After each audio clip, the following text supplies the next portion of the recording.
The number P is 125% greater than the number Q. The number Q is 85% less than the number R, and the number R is 15% greater than 60. What is the value of P?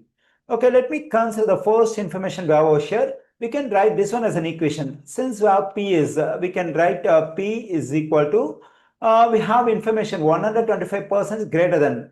Then we have to add this number 125 to 100. Then we have 100 positive 125 percentage of the number Q over here.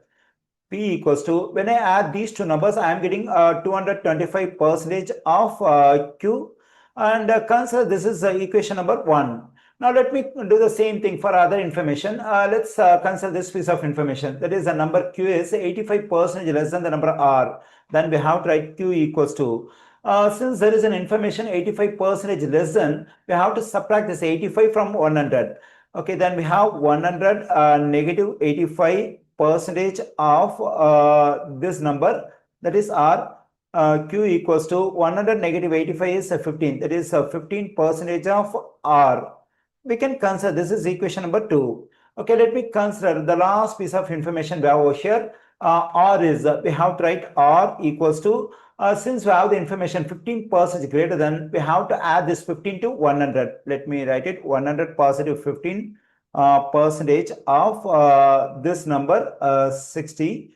Okay, R equals to, when I add these two numbers, I'm getting 115. That is 115% of 60. We can consider this is equation number 3. Now we can take these three equations in Desmos to get the value of P. Okay, in Desmos, open the square bracket. Inside the square bracket, we have to consider the quantities on the left side of all the three equations separated by comma. That is P, comma, Q, comma, R, close the square bracket. Now we have to take a tilde sign. Again, open square bracket. Now we have to consider the quantities on the right side of all the three equations are separated by comma. Okay, the first equation on the right side, we have 225% of Q, comma. The second equation, we have 15% of R on the right side. The third equation, we have 115% of 60. Just close the square bracket. Here I got the value of P, that is 23.2875.